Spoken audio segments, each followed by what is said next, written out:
Okay. Hopefully now you can hear me. Good. Sorry if all of that was absent.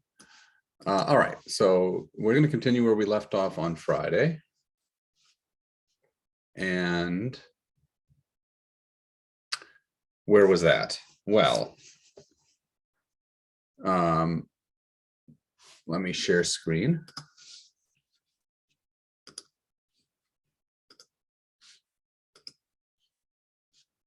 Okay, good. Now, where we left off was we were talking about different voting methods. And one of the voting methods was the plurality voting method, where we just took our ballots, our preference schedule, and we just looked at the top row, the winners of first place, and we determined just based on who got the most first place votes. And then we talked a little bit about another method, the board account method. And I just want to go over another example of the board account method and show how the board account method can sometimes give you different results than what you would expect, or well, maybe what you would have gotten with the other method, or other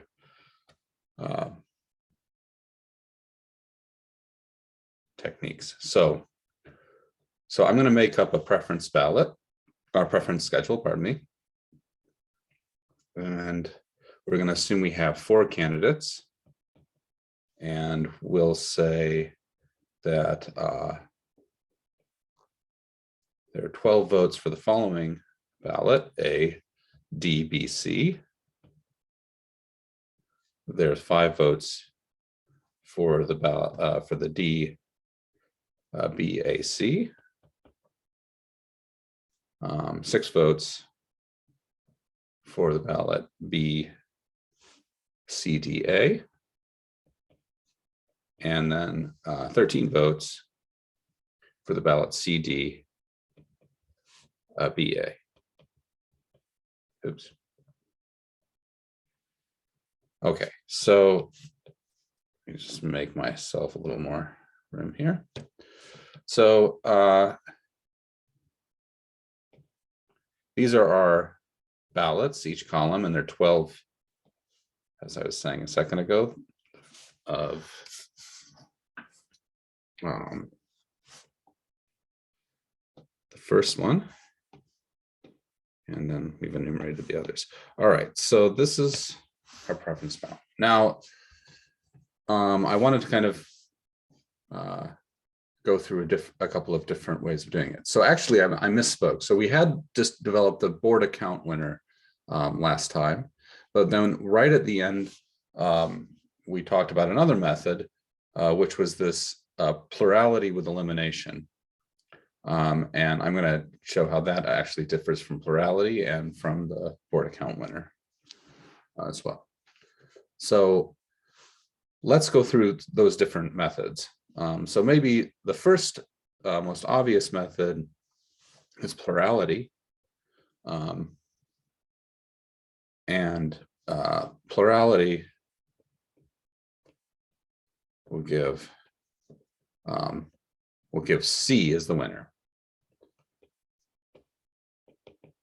because, well, C is, if I just look at this row, C has 13 votes, and that's more than any of the others. On the other hand, we have this board account method, and I'll just say what we get here. So board account just counts, gives us a number for the different places. So it gives us 1 point for 4th place, 2 points for 3rd place, 3 points for 2nd place, and 4 points for 1st place. And then what you do is for each ballot, you give the candidate the number of points based on where they rank. So I'm going to just sort of put the general formula down here, and that way it can kind of be a little more efficient. I'm just putting the number of votes per ballot, and we'll see what we get here. So here, I'll write it here. So I have 4 different candidates. And I make the tabulation for each of the 4. So candidate A got 12 4th place, 4 points. So it's first place, but 12 votes worth 4 points each. And then 2 points for the 5 ballot, 1 point for the 6 ballots here. And then for the 13 ballots also got 1 point. And so if you add that up, you should get, I think, 77. B, 12 2 points, 5 3 points, 6 4 points, and 13 times 2 points. And if we add these up, I get 89. And finally, we have C. Well, C, I guess we have 1 point for C, 1 point for these first 12 ballots, 1 point for the next 5 ballots. Then for each of the 6 ballots here, we have 3, and then we have 4 for the last 13. And there I get 87. And then finally, for D, we get 12 each with 3, 5 each with 4, 6 each worth 2, and 13 each worth 3. And there we get 107. So what we see here is that for board account,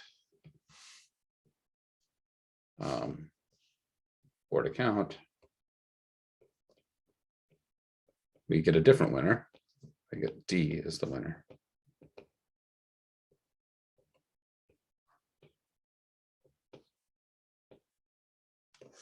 Now let's take a look at what we get for the plurality with elimination. Plurality with elimination, what we need to do is, remember, we had this sort of method where we took our schedule, we asked whether or not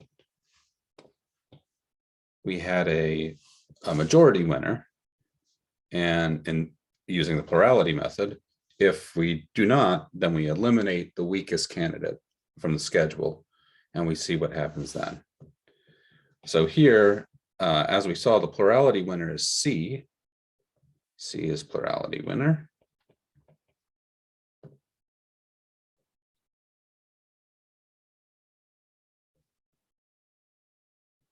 Plurality winner. So, and then the loser is B, but it's not a majority. It's they win 13 votes, but there are more than, I mean, there's a total of what, 36 votes altogether. So that's not a majority. So we take the least, the winner that's, well, the candidate that's the loser of the first place votes, which is D. D only got 5 points, and we eliminate D. So we'll do that here. Just take D off the schedule, and then move everybody up.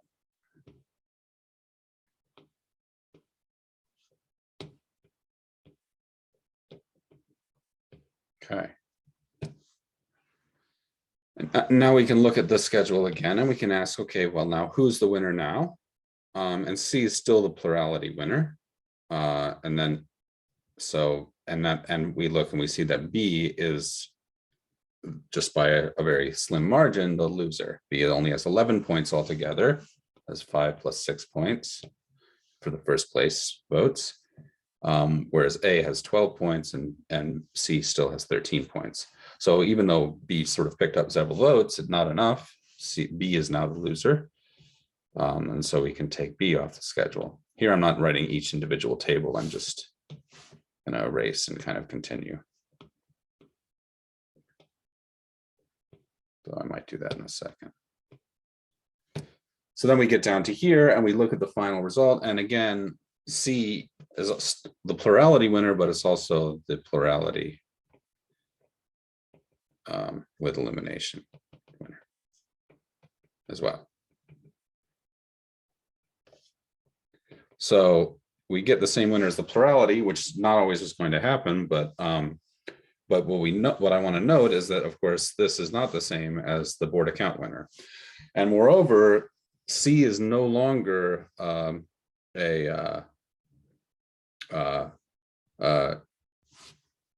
Condorcet winner, Condorcet candidate. And if you'll recall, that means that to be a Condorcet candidate means that every single matchup, one-on-one matchup, C would win. But what you can see is if you look at B, even though B won none of them, B would beat C in a head-to-head matchup, right? So let's just see that. Basically, all you have to do to see that is look at the preference schedule and just, again, sort of eliminate, and here I'll just cross out all things that aren't B or C. Well, maybe I'll erase it. If I get rid of all of the candidates that aren't, in other words, A and D in this case, that aren't B and C, we can see, and then sort of move it up, we can see that B is preferred over C here, here, and here. So that would add up for 23 votes versus the 13 votes for C. So C is not a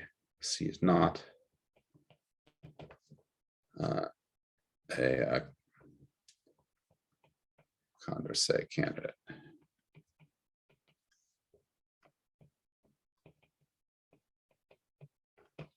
Even though it's a winner of these two. So this is where you'll see like certain voting methods can come into some dispute because, you know, people may have different ideas of how to evaluate this. All right. So now there is another variant, like a subvariant of this plurality with elimination. So it's called subvariant. And this is called ranked choice voting. And basically,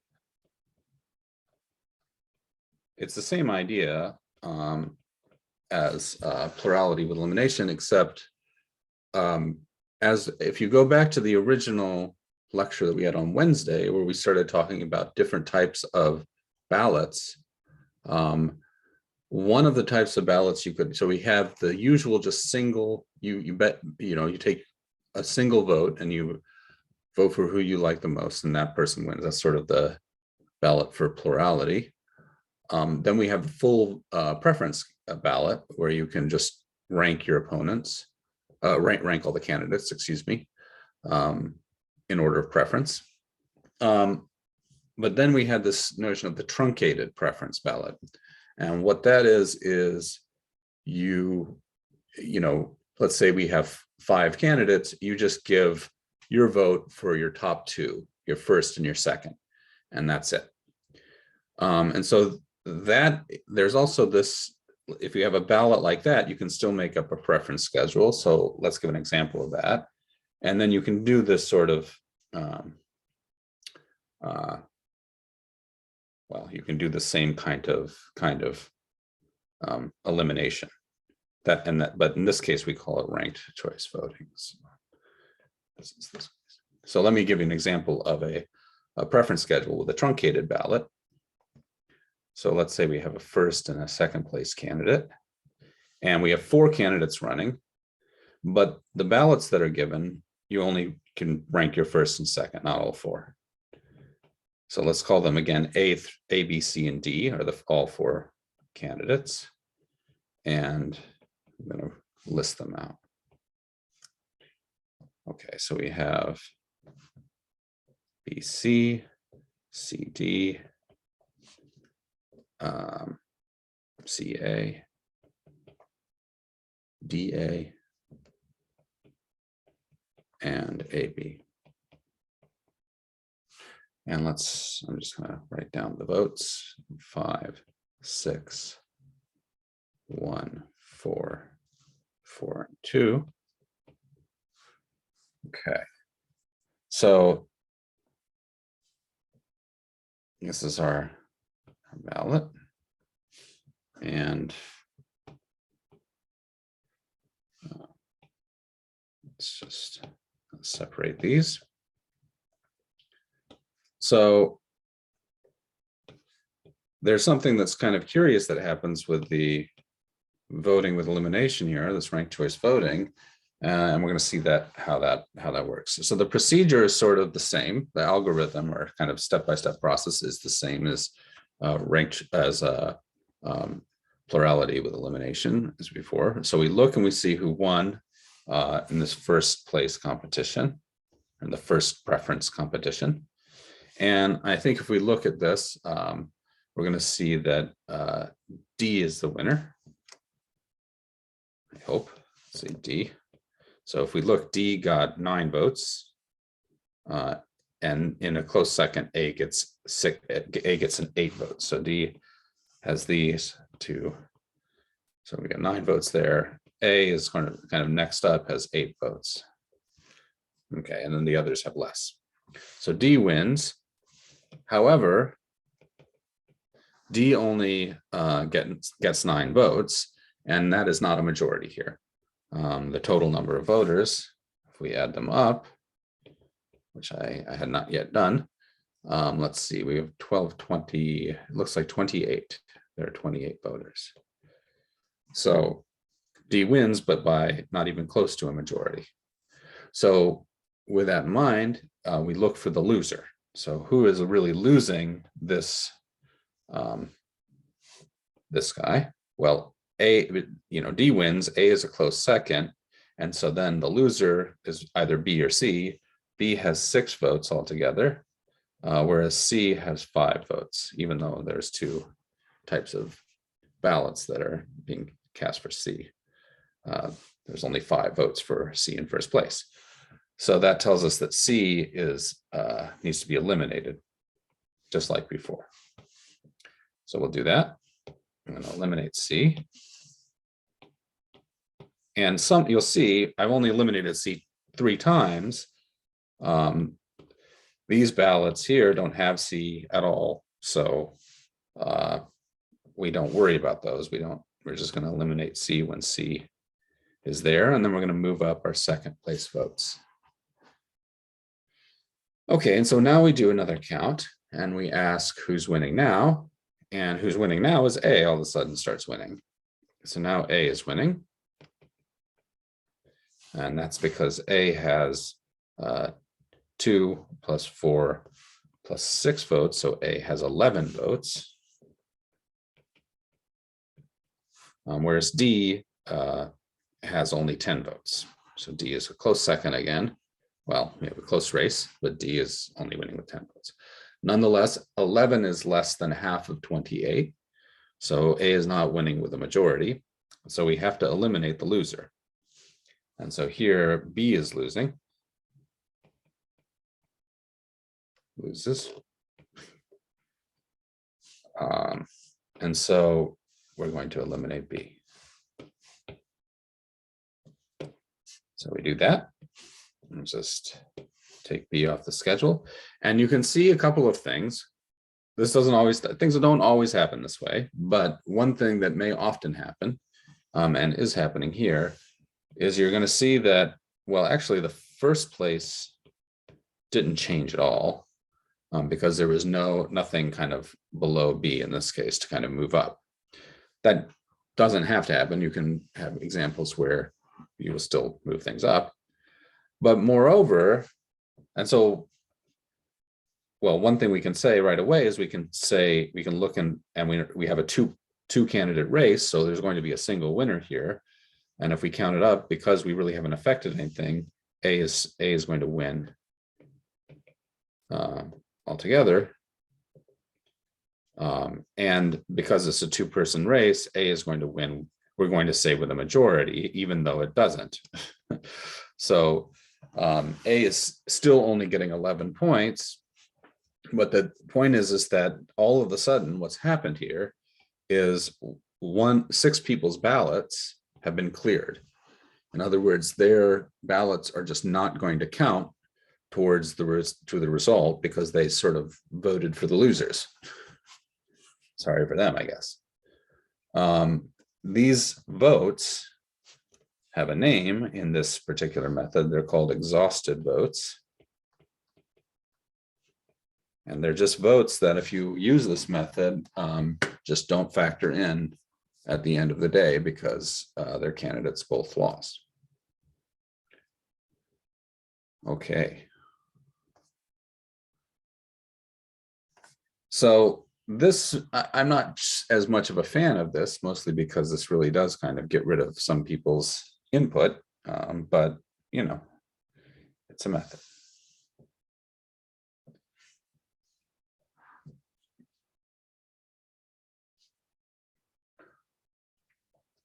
All right.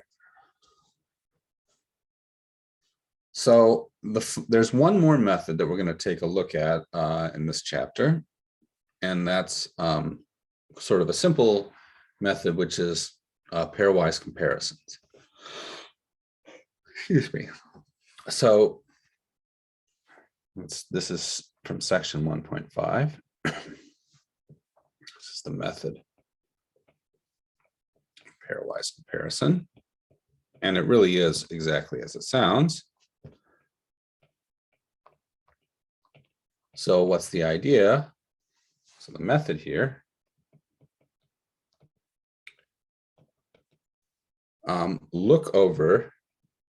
look at each head-to-head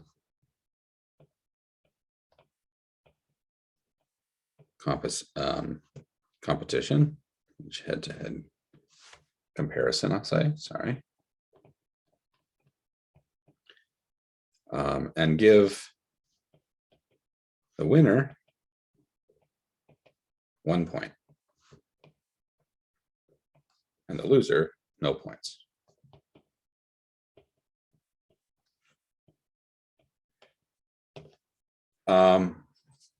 So if it is a tie, which it can be, so if you have a tie,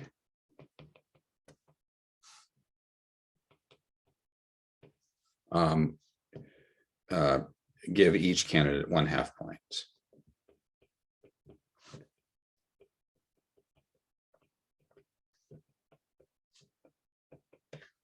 So if you've seen, I don't, I honestly, I don't know a lot of different sports that do this, but I think, probably soccer or something, I don't know.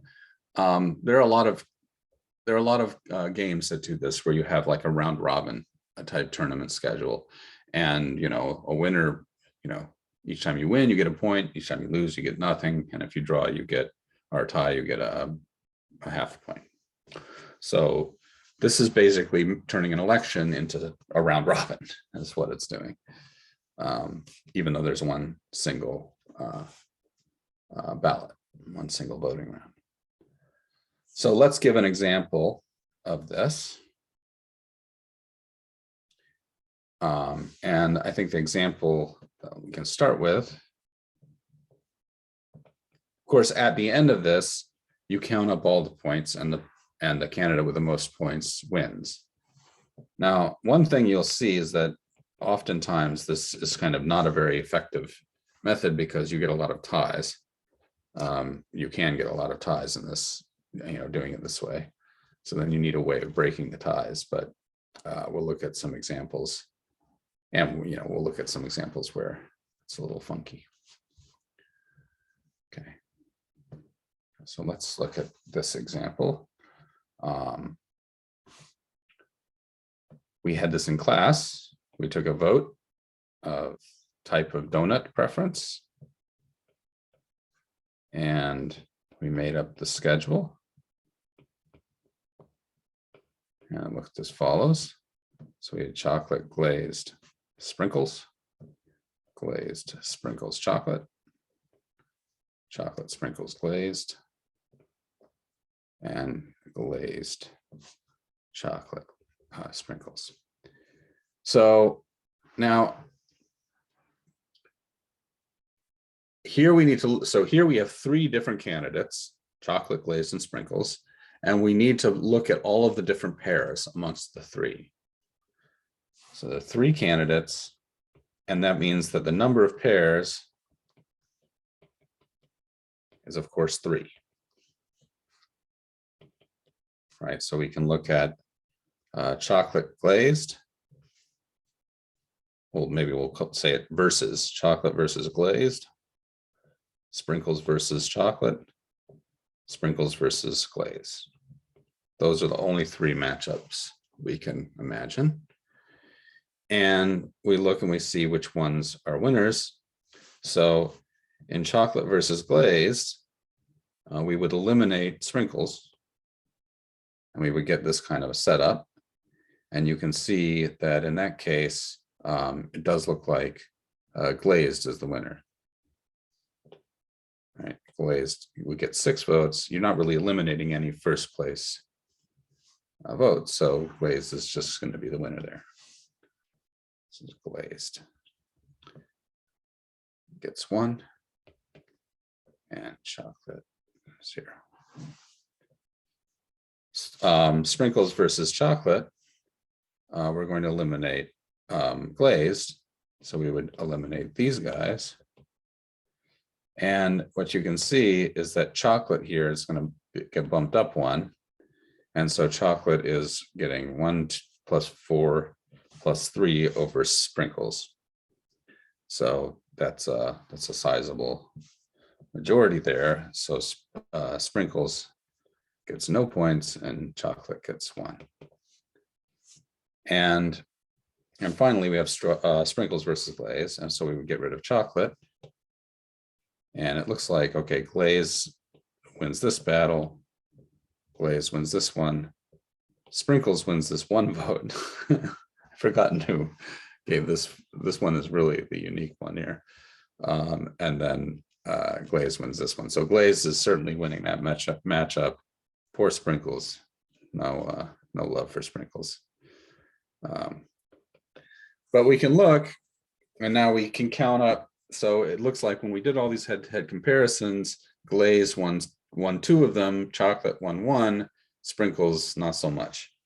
So that means that glaze would be the winner, as it was, I think, in the other settings. So that's the idea. That's the idea of pairwise comparison.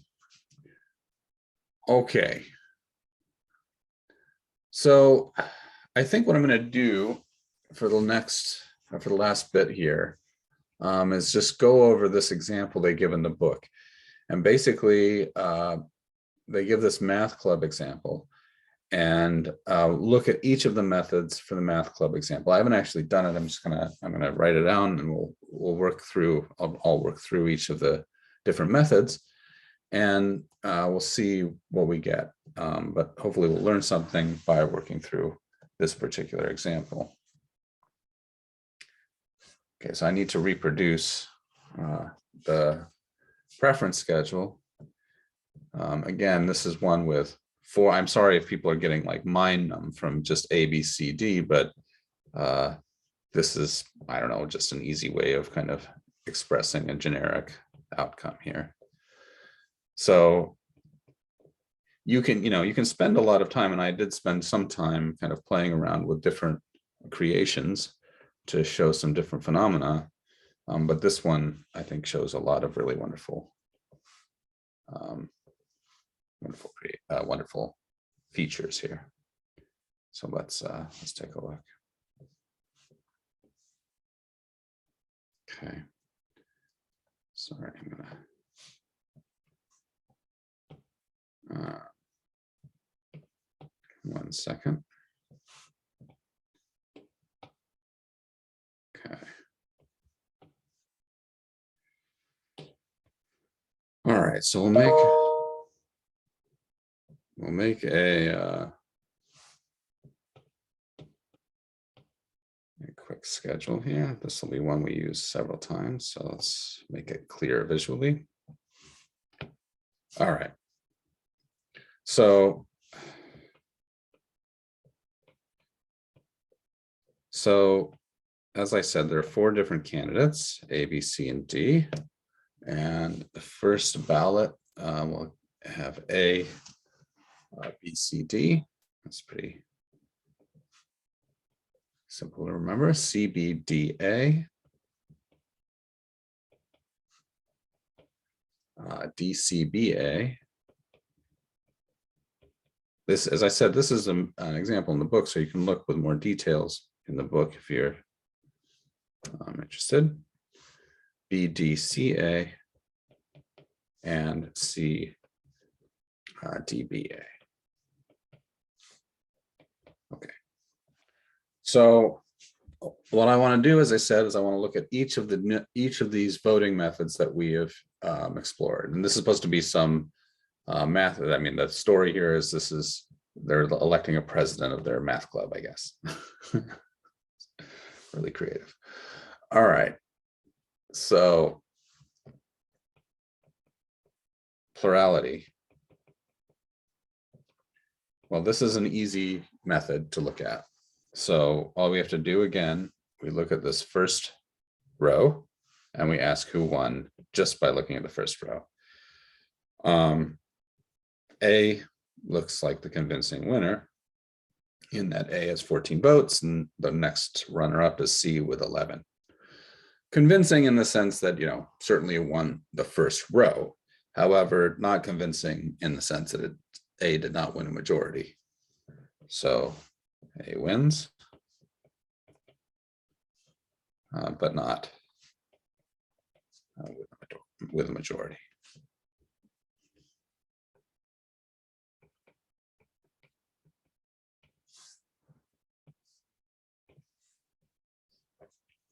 Okay. The next method that we looked at was this board account. I'm sorry, guys, I did not do this ahead of time, so we'll have to do it. So let me do it. You can do it on your own as I do it and see if I make a mistake, and if I do, then, well, you'll have caught it. We'll figure that out. So again, I'm going to write the number that I'm going to award each place. 1, 2, 3, 4. And so I'll do A first. So 14 times 4 plus 10 times 1 plus 8 times 1 plus 4 times 1. A is not loved by many. As we can see, A is actually quite not doing so well on the other ballots except the first. And here we see, okay, 14 times 4 is 56. 56 plus, it looks like, what, 23, which is 79.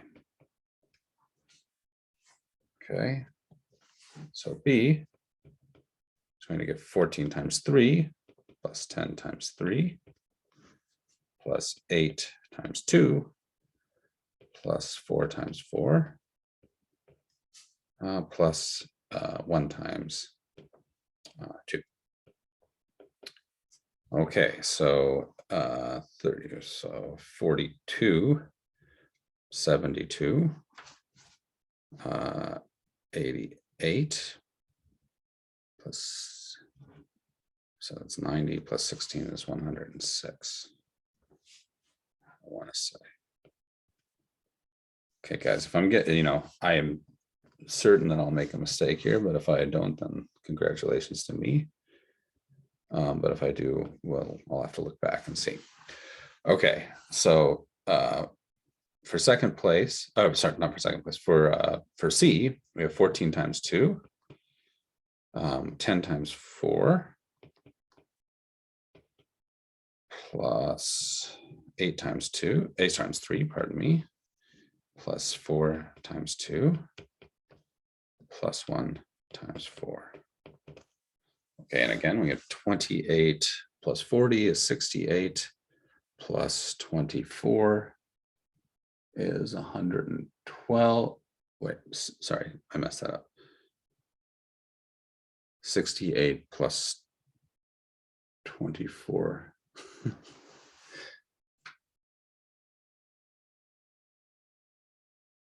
92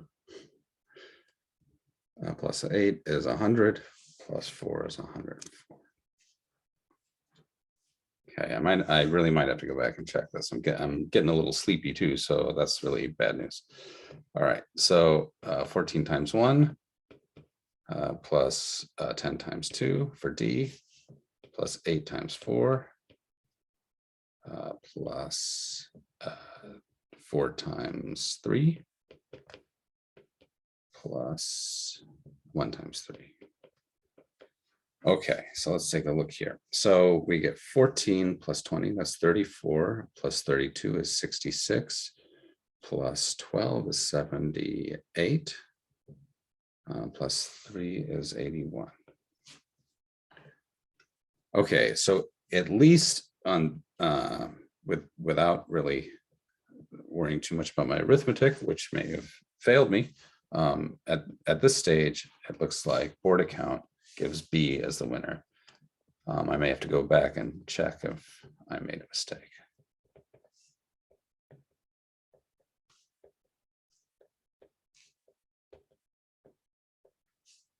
Yeah. Which key point being that B is not A. So we have two different winners depending on the two different voting methods that we've used thus far. But we have more than two voting methods. We also have the method that I just talked about, plurality with elimination. Okay. And so if we do plurality with elimination, and well, I'm going to erase these guys to make life easier. I'm just going to do it all in kind of one go. So in the first schedule, so we're doing plurality with elimination. We found that the winner before was A for plurality. So A would be the winner, but we also see that A is not a majority winner. So we have to look for the loser and eliminate the loser. And the loser is B. B loses the first round, quote unquote round. And so what we do is we eliminate B. So I'm going to do that. And I'm going to move everybody up, everyone below B. And we're going to see what happens.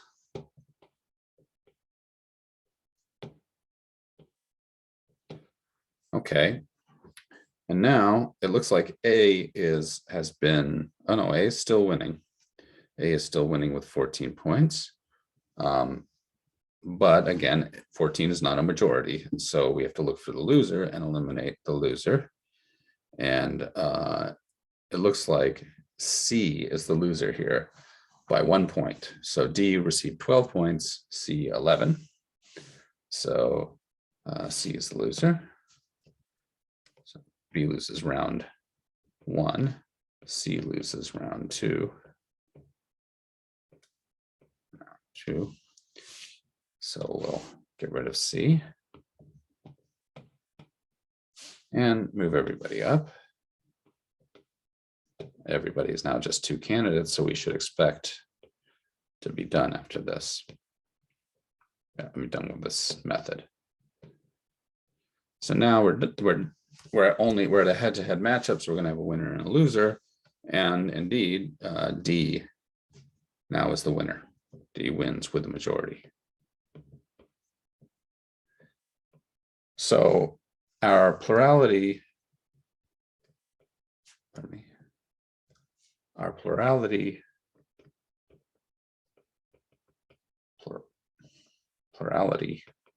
with elimination method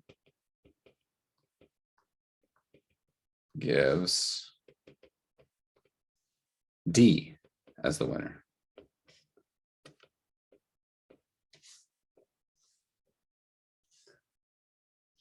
And again, we'll see that D is neither B nor A. So we have a new winner using this new method. And then finally, we have a method that we just talked about, which is pairwise comparison. Let's take a look at that method and see what we get. Now,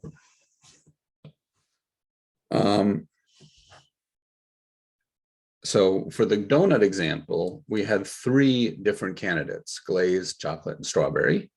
And we had 3 different matchups then, paired, head-to-head matchups. Here we have 4 different candidates. And so we need to look at how many head-to-head matchups we are. And so what are we doing to find a head-to-head matchup? We're writing down a, excuse me, sorry. We're writing down all of our list of candidates, A, B, C, and D, and we're picking 2. And if we wanted to count all of the possibilities of such a thing, we would see that we're going to choose 2 from a set of 4. And the number of such possibilities is given by 4 choose 2, which you'll recall is equal to 4 times 4 minus 1 over 2, or 6. I mean, we had the formula. This is like 4 factorial over 2 factorial times 4 minus 2 factorial. Anyway, same thing.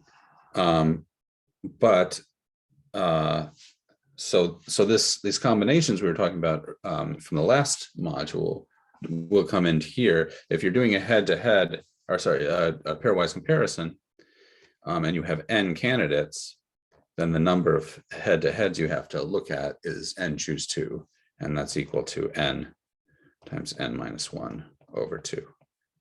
So it grows a little faster. It's not just, I won't have to do 4 now. Now I have to do 6. And if I were to go up 1, I'd have to do 10. So it grows a little bit faster. Nonetheless, I can write out all 6 head-to-heads. So A versus B, A versus C, A versus D, B versus C, B versus D, and then C versus D. Okay, so these are all the head-to-heads. And we'll take a look and see what we get here. So for A versus B, we can look, A is going to get the 14 here, but then since A is all the way on the bottom here, A is going to lose in that head-to-head. In fact, A is going to, one thing we can see is that if we put A head-to-head, A is always going to get these 14 votes because it beats all 3 of these, but then it's going to lose all of the other votes. It's always on the bottom of the schedule for all of the other comparison.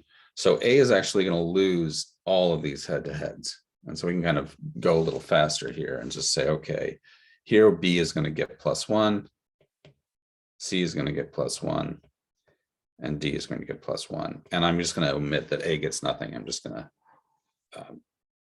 just omit that. Now we get to the ones where we have to look a little closer, B versus C. So B wins the 14. B wins this. Sorry, guys. My wife is being tenacious here. Okay, so B wins 14. B wins 4, but that's all B wins. So B wins 18. However, the remaining votes will go to C, and that's 10 plus A plus 1.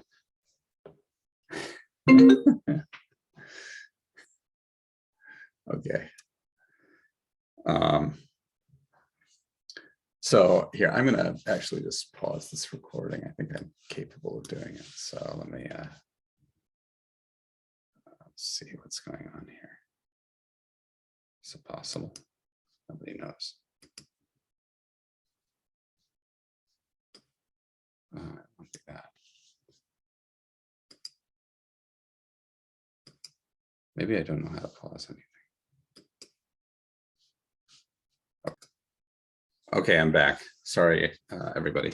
All right, so let me see if I can pick up where we left off there. So we were doing this head-to-head comparison, and I was looking at B versus C, and I believe, okay, so let me see B wins these votes, B wins these votes, but loses all the others to C, and C gets 19, and therefore B gets only 18. So C is winning that.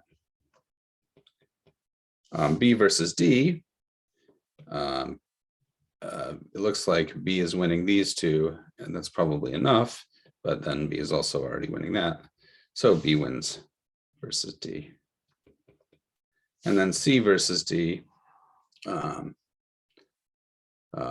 it looks as though, yeah, C versus D, we get C wins here, C wins here, even though D wins these three, C is winning the 24 votes, so C wins there. So C wins all these. So it looks like if we count up the head-to-heads, we get C wins. C gets a total of, I guess A gets no points, 0 points. B gets 2 points. So it's the total. C is 3 points, and D just 1. So D, sorry, C is the winner here. So C pairwise comparison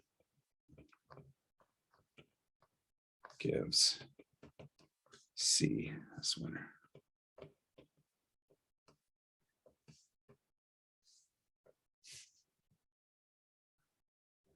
Now let's take a look here. If we look at the different winners, we get A winning plurality, we get B winning board account, we get D winning plurality with elimination, and we get C winning pairwise comparison. And so this example, I think, is a very good example in that we can see that same election, same results as far as what people's preferences are, but depending on the method, we can get any of these answers, any winner, anyone can win. So it really does, I think, show the importance of really understanding what method you're using and having maybe some philosophical reason for choosing that method over the others. So as that can determine the winner, all other things being equal. Okay, I think I'm probably went about 50 minutes altogether there. So I think I'm going to stop here, and we'll resume on Friday, on the 8th, Friday morning. So I hope you guys have a nice week, and I will see you then. Thanks so much.